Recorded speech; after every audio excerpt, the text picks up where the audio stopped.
What's going on, guys? Super pumped for today's video because it's Francois' on-camera debut. Earlier this week, our high school that we went to, Comleague Catholic, located in Fairless Hills, Pennsylvania, just outside Philadelphia, they asked us to come back and do a Zoom video recording for the junior and senior classes, and the topic was how to build a personal brand using social media. So it was me, Francois, our good friend Pat Long, who has a really strong personal brand. We talked about that with our good friend Jordan Shivo, who now works back at the school, giving back to the students, helping them get into colleges and get internships as juniors and seniors. So it's always good to give back, especially to a school and a community that gave us so much and really built us into the people we are today. So the conversation was centered around, like I said, personal branding using social media, really the strategy that we use, the mindset that me and Francois have when it comes to creating the content that we put out there on LinkedIn and YouTube, and really what we care about and what we invest in into the content that we produce. Hopefully you guys enjoy the conversation. All right. Hello, Matt, Francois, and Pat. Thank you so much for joining me and doing this. I'm really excited. I think this is going to be a great benefit for the junior and senior students. And I thank you all for dedicating your time to do this with me. I'd just like to start by having you guys introduce yourselves. You're all alums of Comleague, so I want to give you guys a second to say what year you graduated and what you're doing now. Yeah, I could start. I graduated in the class of 2012, so I'm, I guess, 8 years out of Comleague and now really enjoying my time at Comleague. And right now I'm in transition, so I'm trying to figure out what my next job is. And that's a little bit about me. All right, Pat. So I also graduated with Matt in 2012. I'm originally from Bensalem. Went to Villanova, studied mathematics and Latin of all things. And now I am a political financial compliance consultant down in Washington, D.C. All right, thank you. And Francois. My name is Francois. I graduated in 2012 as well.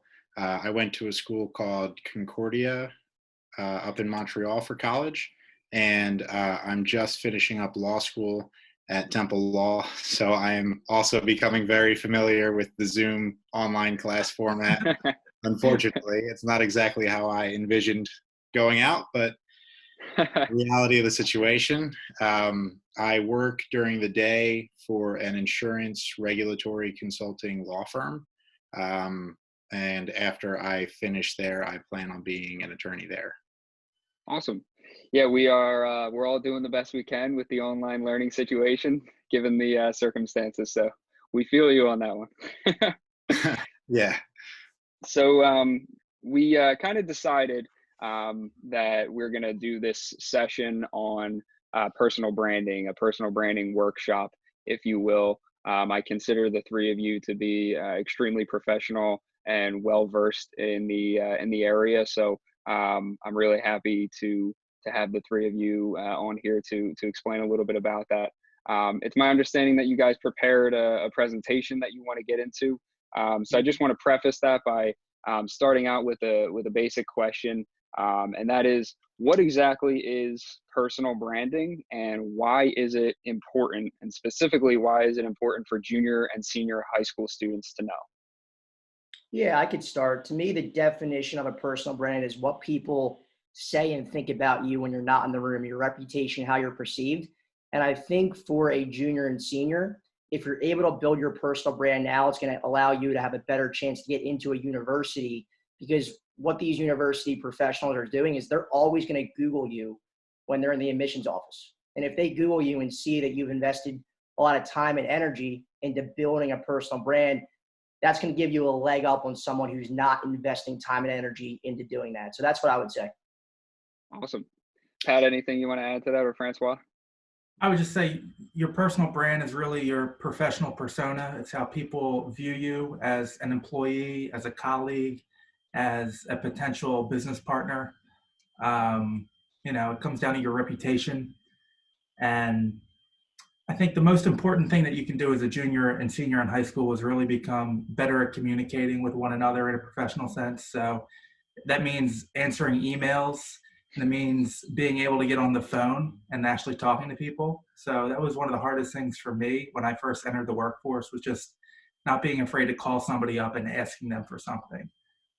So if that's one thing you can do, is just get on the phone and call somebody. Awesome. And Francois.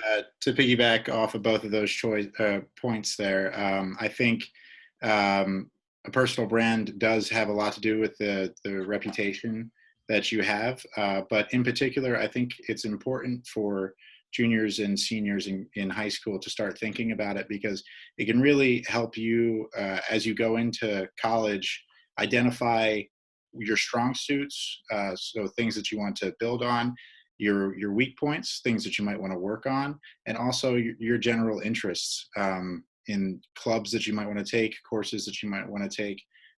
And I think that that's an important thing it's important to be self-aware of your personal brand, because it can help direct you and where you want to go.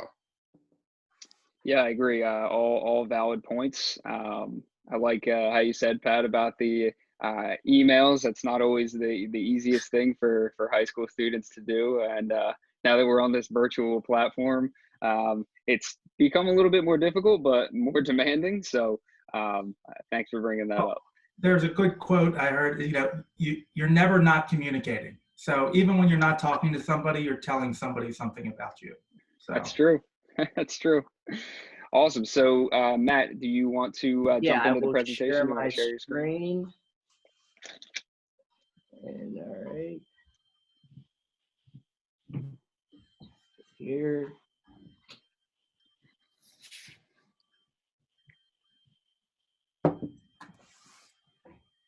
Let's see here. We load it up. Yep, all good. Perfect. Yeah, so what we're going to talk about is how to build a personal brand using social media. I think it was this time last year, Francois, right, when we went into school, and that conversation with the senior class was the 5 steps it takes to build a personal brand from scratch. Today, we're just going to focus more on how to use social media in that same context.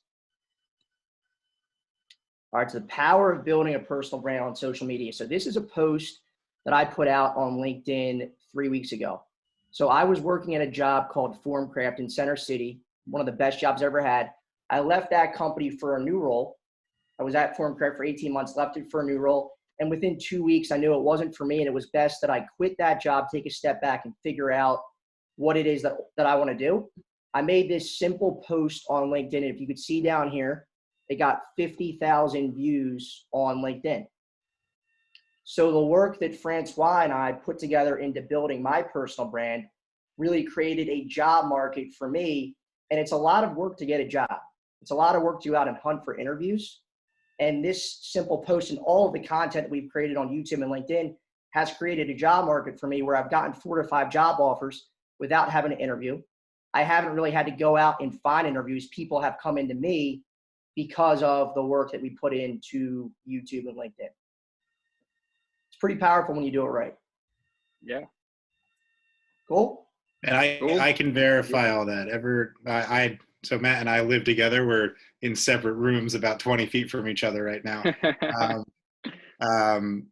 And ever since he came home 3 weeks ago after quitting his job, he's just been on the phone constantly. And I think if it weren't for the unfortunate circumstances that have happened since then, Matt would be back at work for sure. Outside of watching all the Netflix, Francois. Yeah. Yeah, but I just wanted to make another point. You don't have to build a personal brand on social media. It is important because in this day and age, everybody's on social media. But just thinking of one person that I'm close with, he's the best salesperson in his industry. His industry's large, and he doesn't really use social media all that much. So it's important. You got to build your personal brand outside of social media. But now in 2020, you got to spend a lot of energy and time building it on these platforms because they are very, very powerful. And, go ahead, Pat. I was just going to say, Matt says on there, don't fight your gut, follow it. It's going to really come down to your own personal integrity, and kind of your brand has to be genuine to who you are. Mm-hmm. So you're going to have to stand by all of your actions that you take in your professional and personal lives. And it really does come down to living up to your personal integrity, because people will see that as a genuine thing and will respect you for it. Mm-hmm. Yeah, I think, Matt, just a question, and all of you can feel free to answer. But basically, reading off of your post, I think it's really honest, but something that people are challenged by sometimes is being honest with themselves. For example, how you say this isn't me or this isn't for me. I sometimes think people might trap themselves into jobs for various reasons. Some could even be valid, but how difficult is it to really stay true to yourself? Do you find it difficult at all, or is it something that you have to start with from day one? What are your comments on that? No, for me personally, I think one of my strengths is I don't really care what other people think. I don't really put a lot of energy and time into thinking, if I put this post up that I quit my job in 2 weeks, what does this make me look like? I'm just being authentic and vulnerable, and I think that does really well, especially on social media. Yep, cool. Francois or Pat, anything to add on to that? It's fine if you don't. No, I thought Matt hit the nail on the head there. Cool. All right, so everybody has a personal brand. And actually, one of the people who, when I think of who has a strong personal brand that we graduated with, Francois, Pat Long, you definitely have the strongest personal brand. So Pat has always been known as the political guy. And that's what he's doing right now. He's in that same industry down in DC, and he's worked with a lot of politicians down in DC and how to help them build their personal brand using social media. Pat, do you have any sort of insights into how to best use social media to market for those politicians? I would say it's all about consistency when it comes to social media. Yeah. A lot of people get elected to, say, Congress, and they want to change the world in 1,000 different ways. And frankly, that's kind of impossible to do. Mm-hmm. But sometimes you really have to focus on maybe one thing that you want to do and what you want to be known for. And you almost have to focus on that like a laser. And that's like the only thing you can talk about publicly. Mm-hmm. So I worked for one member of Congress, and one of his main issues that he wanted to champion when he came in was, fighting the opioid epidemic, because his hometown community was kind of, devastated by opioids.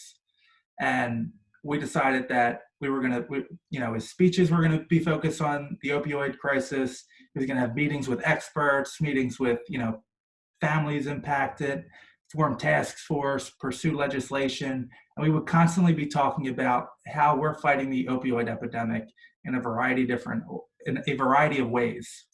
But there comes a time when he would be like, I'm so tired of talking about opioids. And I'm like, no, we have to stay on message, okay? We're going to keep talking about it. And that's effective because when you're in like a tough political environment, and it was, the first months of the Donald Trump presidency, it was like every day there was a new tweet, and news people and politicians wanted to get us on the record for the news of the day.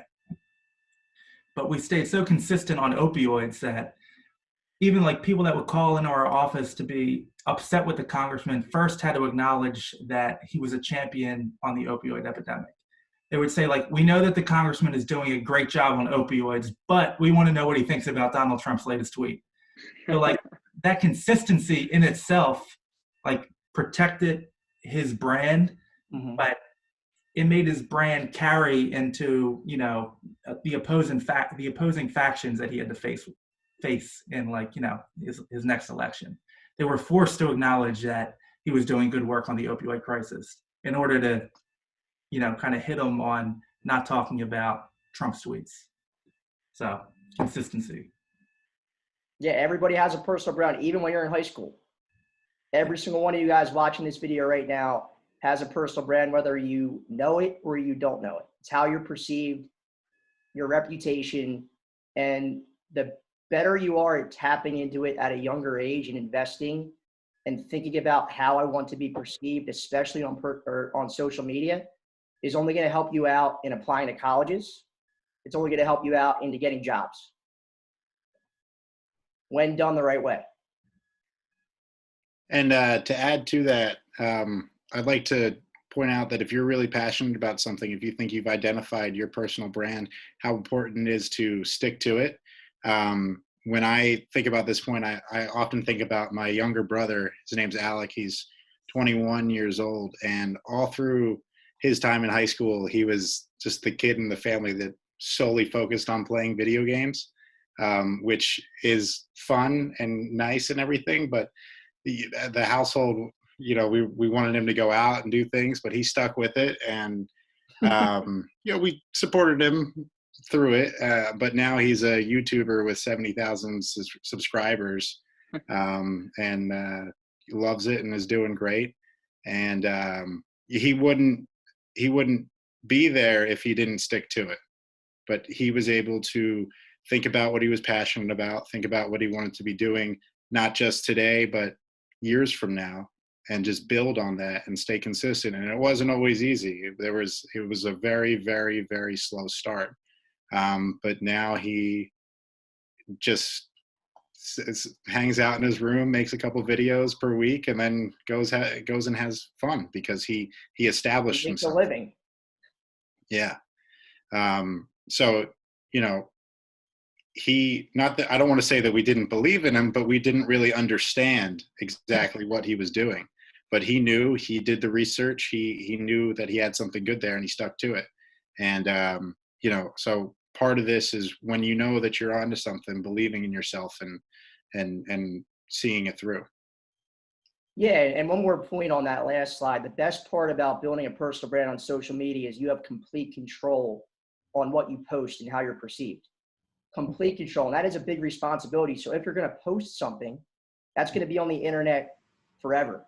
And there's horror stories out there. I'm sure, Pat, stories with politicians posting stuff on social media.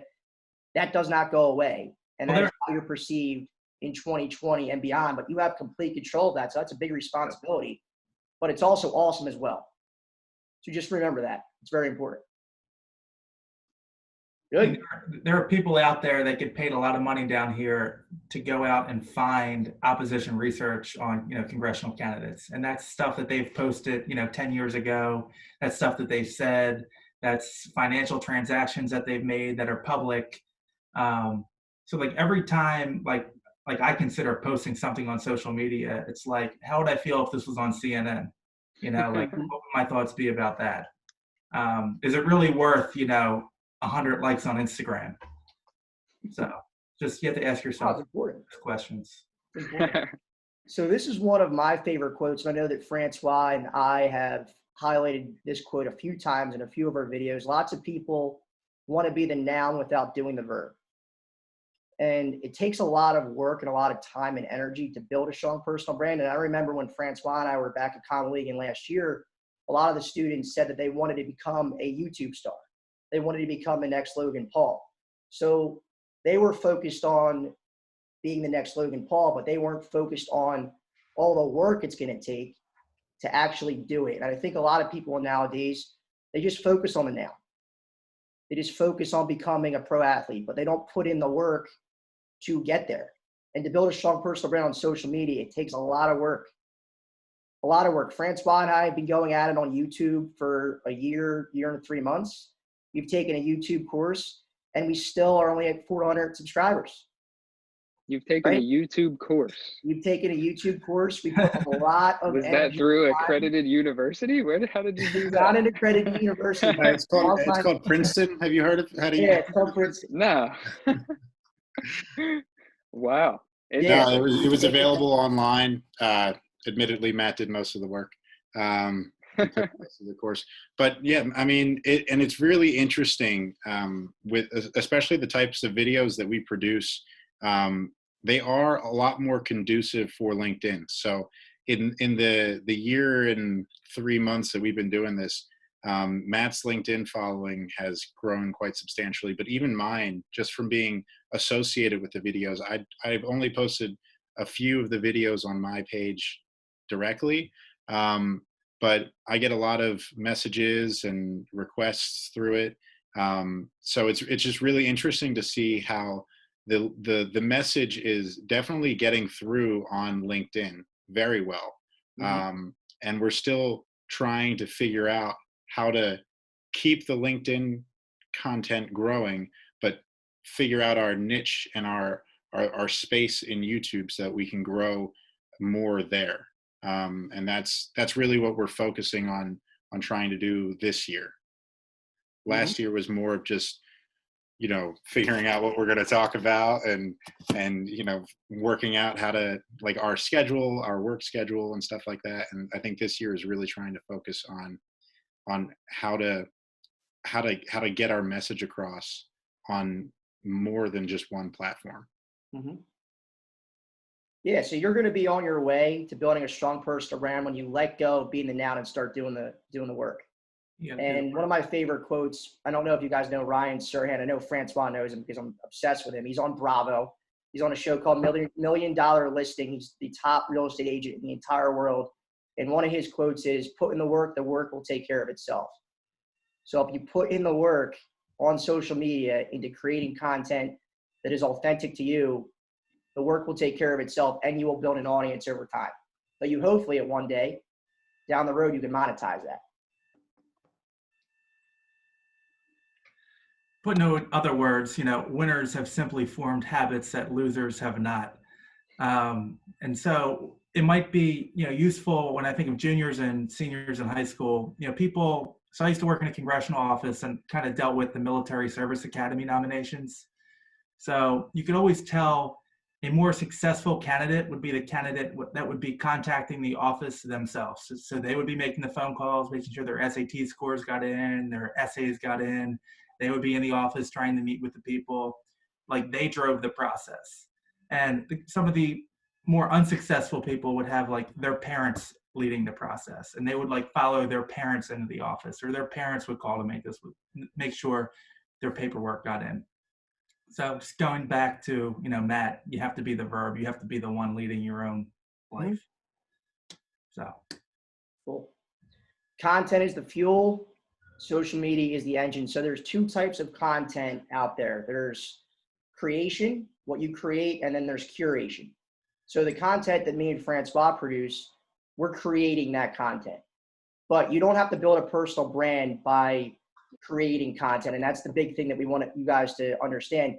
You could curate content. Someone could go out, they could find one of my videos, they could post it on LinkedIn and write a little 3-sentence blurb at the top of how they interpret the video that I post.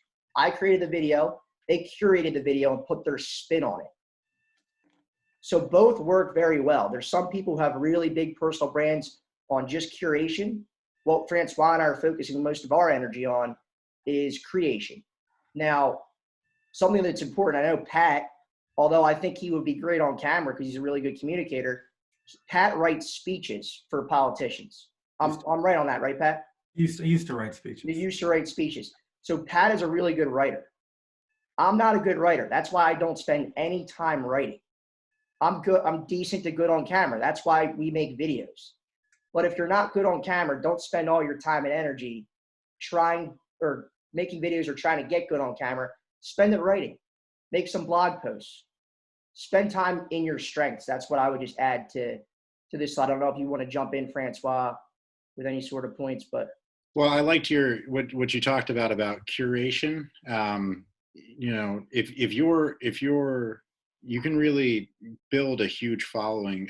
When you were describing it, what jumps to mind, if anyone's familiar with they have a Facebook page and a YouTube channel called Goalcast, and they just post like all these motivational videos of people with great stories, and some of the people are famous, some of the people you've never heard of, but they've all, made great waves in their lives and overcome some pretty big difficulties in doing so. That's the whole premise of the page. But none of the content is content that they generated themselves. They didn't go out and interview these people. They saw these speeches. They acquired permission to put their label on it and post it themselves. But it's still just other people's stories. But the channel is great because it informs the public about all these great things. So you don't have to create your own content. You can curate it to be able to streamline it to people who are interested in seeing a common thing. So if you're interested in poetry, you could just make an Instagram page and post excerpts of your favorite poems. And if you do it consistently, if you're posting good content, your following will grow. And everybody who's interested in poetry on Instagram will hopefully one day make it to your page. And that's so it doesn't have to be things that you generate yourselves. It can be just things that you're passionate about and want to create a bigger platform for the world to see. And Francois, going back to that, so Francois and I, we make videos. Every Saturday, we put out a video called Sales Cinema Saturday, where we'll break down a scene from a TV show or movie and will provide my thoughts on how it's related to sales. That's both creating and curating. We're using a scene from a TV show or movie. We're putting it into a video. Francois is making it look good edit-wise, and I'm putting my spin and take on how it's related to sales and business. So you can meld both of those together. But that's a great point with the Goalcast. Good job, Francois. Thanks, Matt. All right, core fundamentals. I think we've spoken about all 4 of these, but you got to be authentic. Consistency. So for Francois and I, we post every Tuesday, Thursday, and Saturday. And I remember when we first started posting on LinkedIn, over time, people were looking out for the post. So if I didn't post by 8 a.m. on a Tuesday or Thursday a couple months back, people were like, Matt, where's the post? What's going on? When you have it consistent and on a schedule, people expect it. It's going to build up that audience. And then patience. It takes a lot of time. I mean, Francois and I have been going out this YouTube for a year and 3 months. Are we where we want to be? No, but we're going to keep doing it. We're going to keep pushing. And we're hopefully eventually going to get there to where we want to get to. And then community. So what we're focused mostly on is building a community of quality followers, not so much quantity. We're going to get to that in a future slide, so I won't talk about too much in the detail about that. But we're looking for as much engagement as possible. So on LinkedIn, I'm looking for as many comments as possible that aren't just great video, Matt, that are actually meaningful comments with some meat in it. Well, those are the 4 things. And I think, Pat spoke to this for some of the politicians that he's worked with. I think you spoke about consistency on the opioid epidemic with the tweets or whatever it is. But the politicians that I know them because they're consistently using social media every single day to get their brand out there and get their message out there.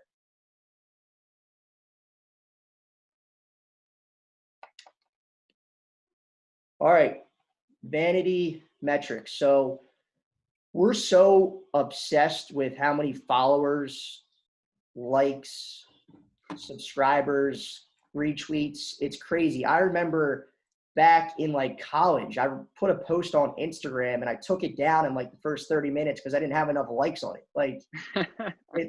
And I know a lot of people have done that. I've done it on LinkedIn and I stopped doing it, but we're so obsessed and so programmed to be just enthralled with how many likes, comments, and that's really our social currency is how many likes we get. And it's so weak. And a lot of people on LinkedIn, on YouTube, on Instagram, Facebook, Twitter, they'll pander to likes and comments and follows. So they'll try to create content to get the most likes and comments. And I remember Francois and myself, we were trying to make videos to get likes on LinkedIn. And a lot of those videos didn't get as many likes and views, but some of the videos we didn't think were going to get likes and views got, 40,000 views. So for Francois and I specifically, we're not pandering to likes and views. We're trying to make the best content we can make possible. And we're more invested in the substance and the value of the content that we create. Because over time, that's going to win. But if you pander to the likes and comments and how many followers you get and likes you get, it's a weak strategy and it's not going to be sustainable.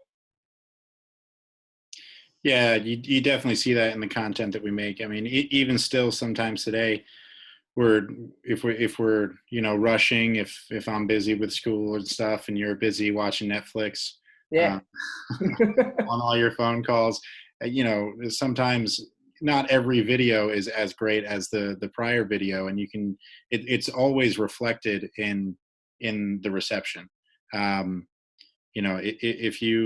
If you come out with quality content, eventually, if you're consistent, the metrics will get there, and you shouldn't be deterred early on to change what you're going for and your approach if the numbers aren't there yet.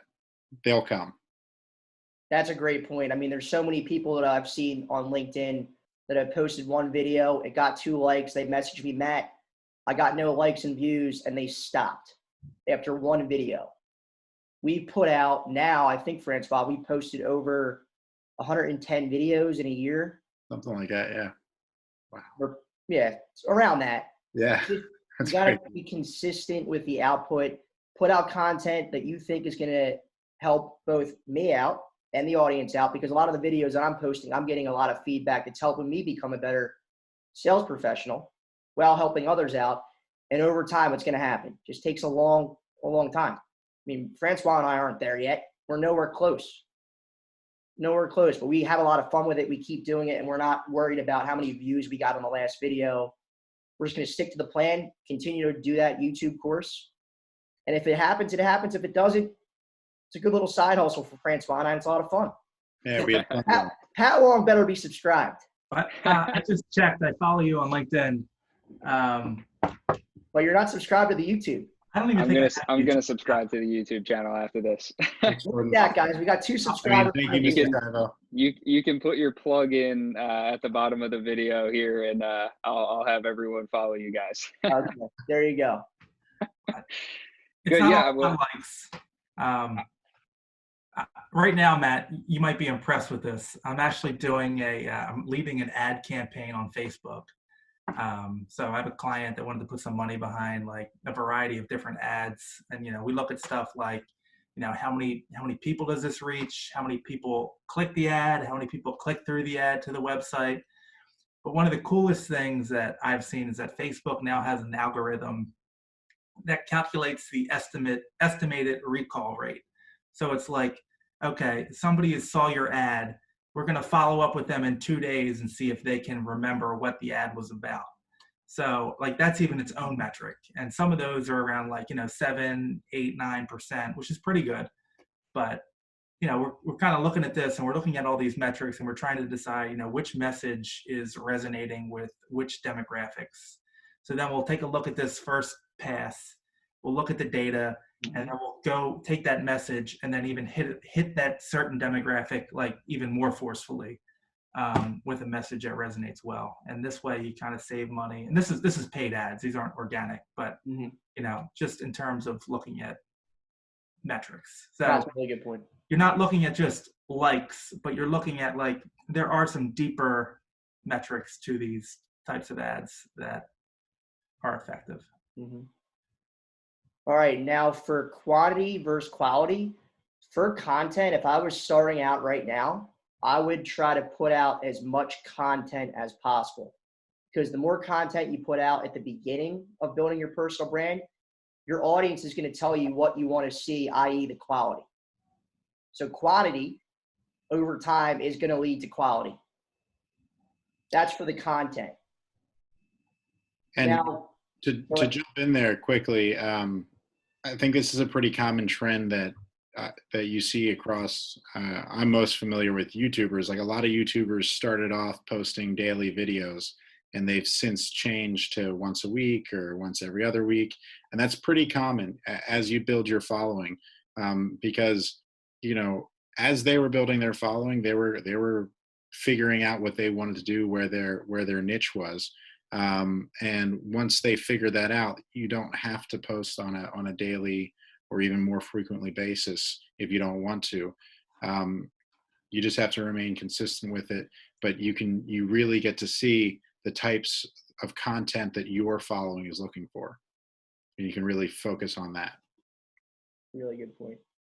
Now for followers, there's this saying that I heard at a networking event. It was on social media and personal branding a while back. And the saying is quantity opens doors, but quality opens wallets. So what I mean by that is if I was starting a podcast today, brand new podcast, first episode, and if I were to go out and try to get Logan Paul, Gary Vaynerchuk, whoever it is, famous on that podcast, what are the chances I get them on the podcast? Very little. I have 0 episodes to show for it, 0 guests like them, and 0 followers. I'm not going to get anybody great on the show at the beginning, right? And what quantity of followers or likes or subscribers, that really, at the end of the day, gives you leverage. And leverage is really important in business and in building a personal brand. Because when you have leverage, you can monetize and sell. So quantity, again, it is important because it's going to give you leverage, but it's not as important when it comes to followers with the quality, because quality content, like we said, opens wallets. So the large audience doesn't mean you're influential at all. Like there's people on YouTube that probably have 100,000 subscribers, 1 million subscribers, but there's probably a lot of YouTube stars that maybe have 15,000 subscribers and 20,000 subscribers. They're more influential. They have a tighter and stronger and higher quality following base that they're able to monetize at a much higher rate than those people with 100,000 subscribers, 1 million subscribers, because again, they're not building a community around engagement, and you're going to be able to monetize with a higher quality over higher quantity. Does that make sense? Yeah. I might be able to help just using my brother that I mentioned earlier as an example. So my dad doesn't understand the YouTube thing at all. And my brother is constantly trying to understand him. So my dad's like, oh, you have 70,000 subscribers. That's great. That must mean that you're bringing in a lot of money because it's a lot of people. And what my brother always reinforces is that the number of subscribers doesn't actually mean anything. It's not how you make money. That's not how he makes money. He makes money based on views, and that's how all YouTubers make money, because you get a portion of the ad payment that the marketing team paid YouTube for the ad that runs before the YouTube videos. So he could have 70,000 subscribers, and if no one watches the video that he makes, it doesn't generate any revenues for him. So that's why it's important for him. He makes Minecraft videos. He keeps coming out with Minecraft videos. In the past, he's diverted a little bit, and even though he has a lot of subscribers, they weren't interested. And he does it just for fun, because it's fun to mix it up every once in a while, and he knows it's gonna happen. But in terms of actual results, it's not the number of people that you have in your network that is important. It's the number of people that are interested in what you have to say. Yep. Yeah, and because Alec consistently put out content, his audience told him what they wanted to see, which is Minecraft. Yep. Exactly. So again, for creating content, if I was starting out, I'd put as much content out as possible, because the audience is going to tell you what they want to see, quality. But for followers, I want more quality than quantity. Good? Good. Now that is the end of the presentation. Jordan, if you have any other questions for Pat, Francois, or I, just let us know. Can you stop sharing your screen so we can get this outdated? Yeah. Oh yeah, it's very outdated. It's very true. There we go. Awesome. There we go. So that was a great presentation. I think really powerful messages there. One thing that I wanted to kind of get into was social media and networking. So networking, I think, first and foremost, Matt, you mentioned it a little bit, but really kind of what Pat said, I think that there's a general fear almost. I don't want to like really classify it as a crazy fear, but I think that people do have a natural hesitation to get on a call with somebody that they don't know, or go to a networking event and just pick up a conversation with somebody that they don't know, or something of the likes. And as we all know, when you get to that college step, networking is a huge part of your brand, and really can play a massive part in your success. So I think sometimes the fear of rejection is probably what the common fear is that the person who you're speaking to, you don't know them. So you are afraid that they might not accept you for some reason, or accept what you're saying for some reason, and just ultimately, throw you out of the running for a job, if that's what you're going for, immediately because of something that you say. But I still think it's important. So if you guys can just, throw in a few comments of how important you think networking is, and being able to like push past that kind of wall that you set for yourself, that humans like kind of naturally set for themselves to be more reserved. Yeah, I could start with that, because really my job, I get rejected for a living. I'm in sales. I cold call. When I was in my previous role, I made 60 to 75 cold calls a day. I was at a ton of networking events. I was getting rejected all the time, hung up on, doors slammed in my face. And over time, you're going to become immune to that. Francois and I have made multiple videos about how to become rejection proof. A really good rule that has worked for me over time, whenever something comes to me that I'm scared to do or nervous to do, but have to do it, should do it, want to do it, I count to 3 and just do it. 1, 2, 3, go. So if I was making cold calls right now, and right now, if I was making cold calls, I'm out of sync because I haven't made a cold call in over a month. I'd be a little nervous to do it, even though I've made thousands of cold calls before. If I was going to a networking event, I'd be a little nervous. 1, 2, 3, call. 1, 2, 3, open the door. 1, 2, 3, I'm at the networking event. If you could do that consistently over time, you're going to become immune to rejection. And if I was more prepared for that question, I could go all in on rejection and go back to watch our video for what you specifically said. But the people who could get past no and aren't scared to try, and again, consistently put themselves out there, 1, 2, 3, do it, you're going to be fine. You're going to be fine, whether it's selling, whether it's networking, whatever it is. Rejection is not scary whatsoever. Yeah, and then in terms of networking, I think one thing that I've always been someone who's very comfortable with talking to people. I have it's almost a problem where I just don't shut up. But when I started going to networking events, it was, I felt the awkwardness, and I wasn't as comfortable as I usually am in groups of people because it was more professional, and I just wasn't used to that sort of environment. When you walk into a classroom and everyone's your age and everybody knows who you are, I was always comfortable speaking in front of the entire class. But going up to somebody at a networking event took me a little bit of time. And what really did it for me was I went to one with Matt. And I think it is important to have a friend with you, not one that you're going to stand in the corner with and only talk to, but just somebody to give you a break from having to talk to new people. So you go talk to a new person and then you go talk to your friend. This way you have a little bit of commonality in that. But one thing that I really just needed to realize when I was at these events was everybody else was in the same boat as me. Everybody else was meeting new people and there for the purpose of meeting new people. You're not inconveniencing them by walking up and talking to them. That's what they're there to do as well. So, and I didn't realize that. I always felt awkward going up and like, oh, maybe this person doesn't want to be bothered by me. But if they didn't want to be bothered by a random person, then they wouldn't be at a networking event. And I didn't really think of it that way the first few times that I was going to these things. But when you walk into an event, whether it's an older person who's been successful in their career, those people want to help the young people start their careers. Whether it's fellow young people, they want to meet people that are on the same wavelength as them or even have different ideas of them, and they can grow in their careers together and share stories and share experiences as they get started.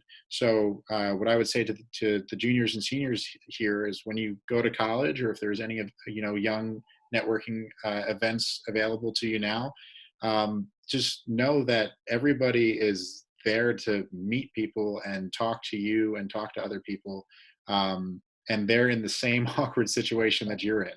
So I wouldn't be too concerned about anything like that. Yeah, one more point before I let Pat jump in there. Just something tactical that I know Francois and I have used at multiple networking events, and we put a couple videos out on this as well. Everybody is going to approach someone the same way, whether it be a networking event or a job fair. The same exact way. They're going to go up to the person. They're going to say, my name is Matt. What do you do? So Francois and I, when we're at a networking event, we never, ever open that way because everyone else is opening that way and it's boring and everyone else is going to say it. I want to stand out and be unique at the event. So how I open every single conversation at a networking event, I say the same thing. My name is Matt. Jordan, what was the highlight of your day today? It's different. It's unique. It's centered around positivity. The person is going to remember me when I follow up, and they're not expecting it. Everyone has a lot of fun with it. Or one that I've used recently at a couple networking events, Francois, if this was a karaoke bar, what would your song be? Just different. It's fun. It's unique. And it's not the same boring, what do you do? And that's really worked well for me at events. This Zoom call would be my answer to your question. Oh, I try to tell everybody that they have somehow they have a Bucks County connection. That's usually my game I play at these networking events. But I really think you have to view your network as your net worth. That's a pretty common saying. And what Matt said briefly was how important the follow up is. So it's not just about meeting somebody, but it's about following up with them. So every time I get a business card, Washington, D.C. is a big business card town. Like everyone's passing these things out like candy. So like every business card I get is an email I send like 2 days later. Okay. Just saying, hey, it was great meeting you. Love talking about X. And that's it. Most times they never respond, or they'll say, Patrick, great to meet you too. Had a fun night. And that's it. But it gives you another impression. So it's kind of almost relating this back to a Facebook ad. You're getting another impression, you're having another engagement, and it's another positive view of you as a person. So you're building your brand up in that person's head. So even if you don't need them now, they have somewhat of a conception of who you are and have a positive interaction with you that you can go back to later and say, hey, we met like 6 months ago at this reception, what's going on? And it's not, when you think about follow-up, it's not just about your new connections, but it's about some of your oldest connections. So if you're looking at like this quarantine, what I've been doing over the past 2 weeks, I'm calling some people that I haven't talked to in like a couple of years. I'm just like, hey, just checking in on you and your family, seeing what's going on. Wanted to talk to you. And, you have a 20-minute conversation. You follow up on, where they're at in their workplace, where they're at in their life, and you see what they're doing and you kind of just reconnect. And, maybe in a couple of years, you'll have a reason, like, there could be an opportunity that'll develop from that.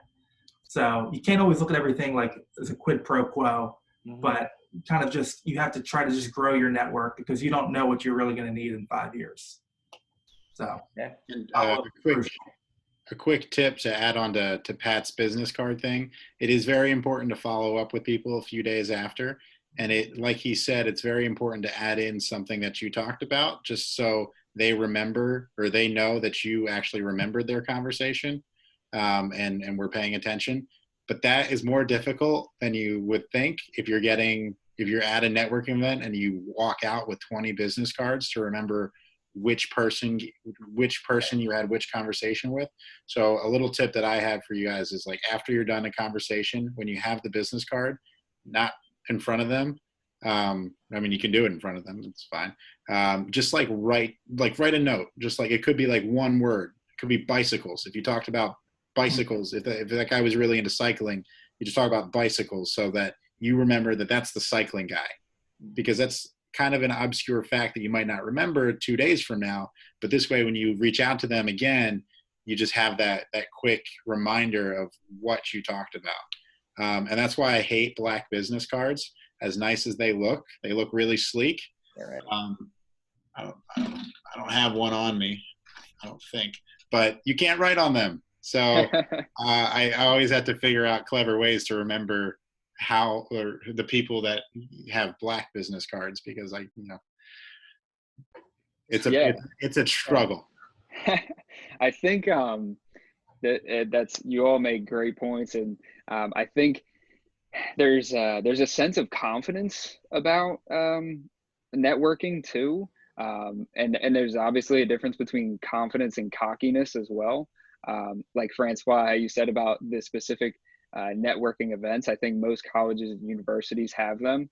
So a lot of the students watching this video now are going to be ending up attending some of these networking events. And just a quick story: when I first switched into the business school, I went to the fall networking event, but it was the first semester that I was in business school, and I hadn't even taken that many business classes yet. And I remember I was all excited because I went out and bought a suit and a pad folio and nice resume paper, and I had 30 resumes on me. And I walked into the hall where the networking event was taking place, and there was about 120, give or take, companies there. And it was such a mob scene that it was so overwhelming to me, and I felt uneducated and not confident at all. I literally stood at the refreshments table, ate about 5 donuts, drank about 3 cups of water, and then I walked out.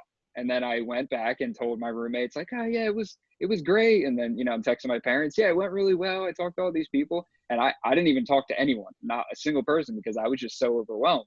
And then fast forward to my senior year, I went same thing, but then I had more of a sense of confidence about myself because I felt more educated on things. Because originally I'm thinking, what am I even going to say to these people? I don't know what to talk about. I don't know what they want me to say. So there's a sense of nervousness that happens too. And the second time I went, ended up the first person that I spoke to was the job opportunity that I took when I first graduated. So it really has a way of working out in the long run.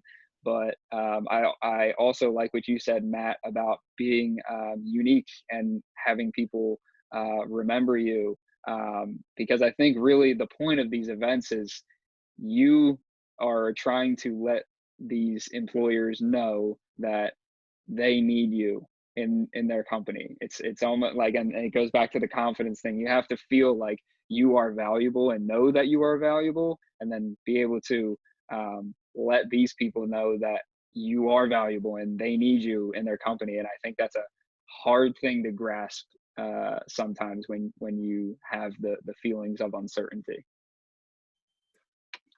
You're So that interviewing was them. You're interviewing yeah, you are. Yeah, you not are. the other way around. Absolutely.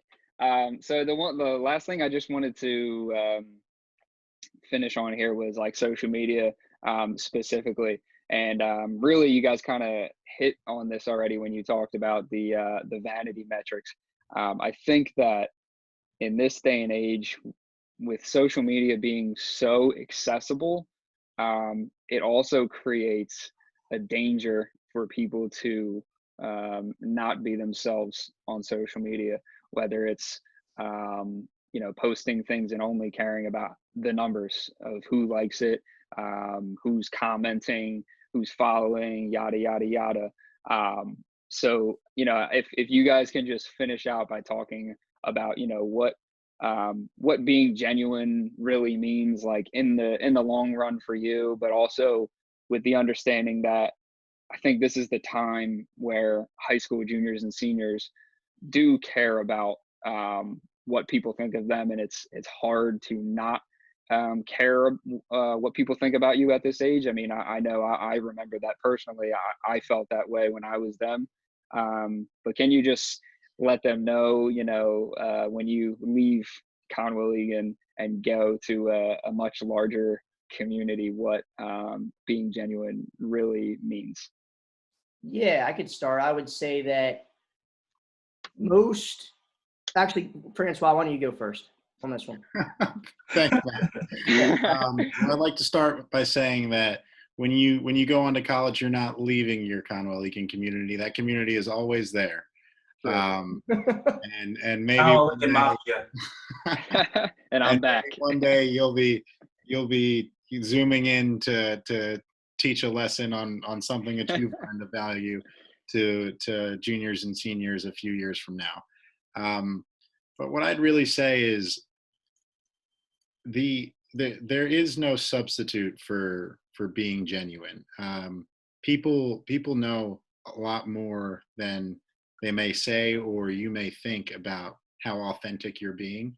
And for me personally, that's gotten me to where I am professionally. It's just speaking to people at school the same way I speak to my friends, the same way I speak to my family, and the same way I speak to my colleagues, and just not faking it, being excited for them, being excited for me. I'm a very excitable person. And it doesn't have to be, you don't have to be an extrovert, you don't have to be an introvert to be genuine. But when no matter what you are, people will know whether, I don't know if I'm saying this exactly well, but people will know. And I think when it comes to social media, what's really important, and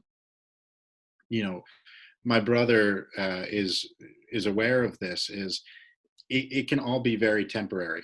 It can all be, you know, very, very quick. He's been doing it for about 5 years from now, but he doesn't know if he's going to be doing it 5 years from now, 5 years later when he's 26.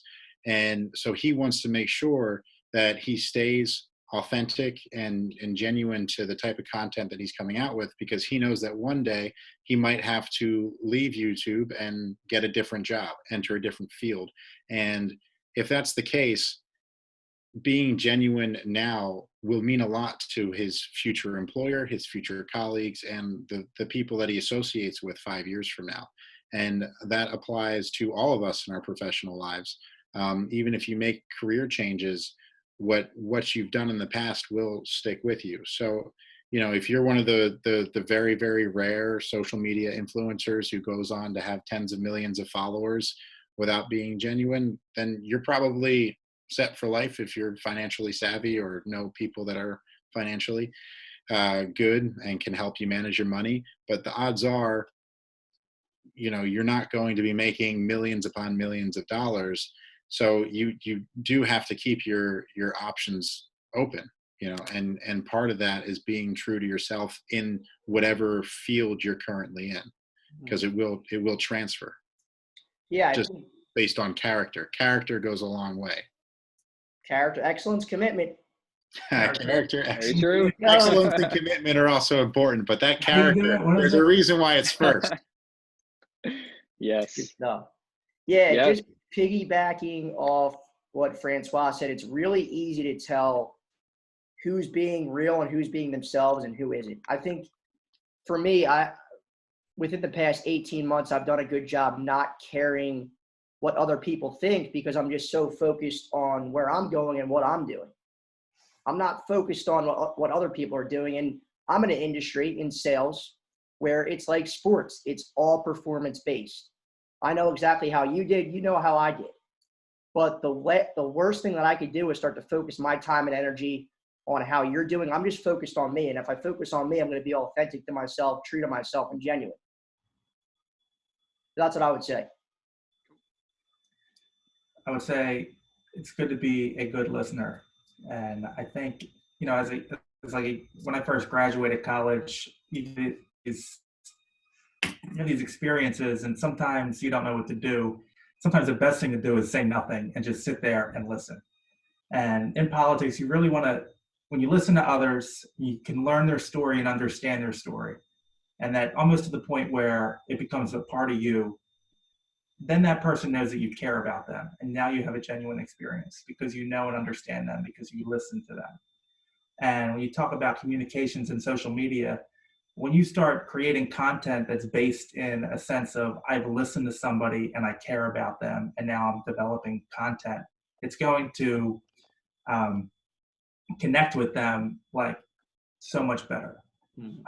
Like I've had a person come up to me and was like, wait, like she's like, you're the one that posts the Facebook posts? And I said, yes, that's me. She's like, they sound so real and so genuine. It looks like you're speaking to me. And I was just like, to me, that was the best compliment like I've ever got in like my job, is having a random person tell me that I was speaking to her. And I was just like that is a measure of success. But just letting people know that you care about them, that will get you very far in life. That's fantastic advice.